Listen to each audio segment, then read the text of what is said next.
Kira-kira teman-teman di sini tahu nggak sih apa itu manajemen risiko? Manajemen risiko adalah proses untuk identifikasi, analisis, penilaian, pengendalian yang selanjutnya akan dikelola, mana yang akan dihindari, diminimalisasi, ataupun ditinggalkan.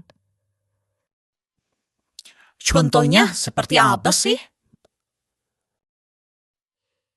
Contohnya sangat banyak, tetapi ada satu yang ingin kasih tahu ke kalian semua. Simak ya.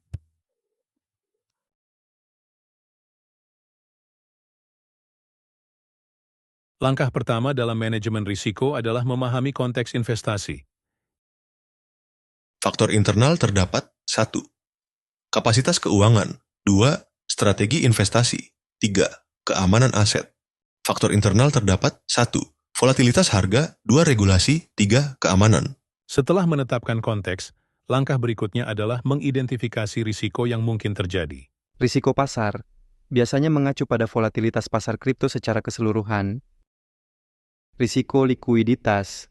Risiko likuiditas terjadi ketika terdapat terlalu banyak pembeli atau terlalu sedikit penjual untuk suatu aset.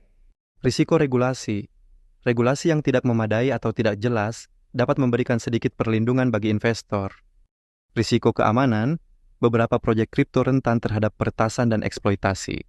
Setelah risiko teridentifikasi, kita perlu menganalisis seberapa besar dampak dan kemungkinan terjadinya risiko tersebut. Volatilitas harga. Aset kripto sangat fluktuatif. Nilai tukar Bitcoin, Ethereum, atau altcoin lainnya dapat berubah secara drastis dalam waktu singkat. Risiko likuiditas. Beberapa koin atau token mungkin sulit untuk dijual atau diperdagangkan dalam jumlah besar tanpa mempengaruhi harga pasar. Risiko keamanan. Kripto rentan terhadap peretasan, pencurian, dan kerentanannya terhadap kesalahan teknis atau kecelakaan manusia. Regulasi yang tidak pasti. Perubahan kebijakan pemerintah atau penerapan peraturan yang ketat dapat memengaruhi harga dan likuiditas kripto. Dalam tahap evaluasi, kita menentukan risiko mana yang bisa diterima dan mana yang harus Dalam evaluasi dikurangi. risiko, kita dapat membuat urutan prioritas. Risiko volatilitas harga, prioritas risikonya nomor 1. Risiko regulasi yang tidak pasti, prioritas risikonya nomor 2. Risiko likuiditas, prioritas risikonya nomor 3. Risiko teknologi, prioritas risikonya nomor 4. Mitigasi risiko adalah langkah untuk mengurangi dampak risiko terhadap investasi. Risiko volatilitas harga, mitigasi risikonya ialah memahami dampak volatilitas dan diversifikasi portofolio.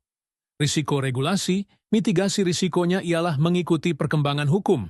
Jika regulasi di suatu negara semakin ketat, memperluas pasar ke negara lain. Risiko likuiditas, mitigasi risikonya ialah melakukan hedging dan analisis pasar untuk memprediksi tren harga.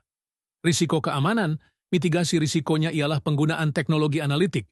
Gunakan wallet yang aman dan gunakan exchange yang bereputasi baik.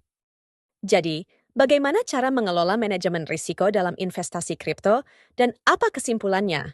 Diversifikasi portofolio, di mana investor dapat menyebarkan investasi mereka ke berbagai aset untuk mengurangi dampak kerugian dari satu instrumen.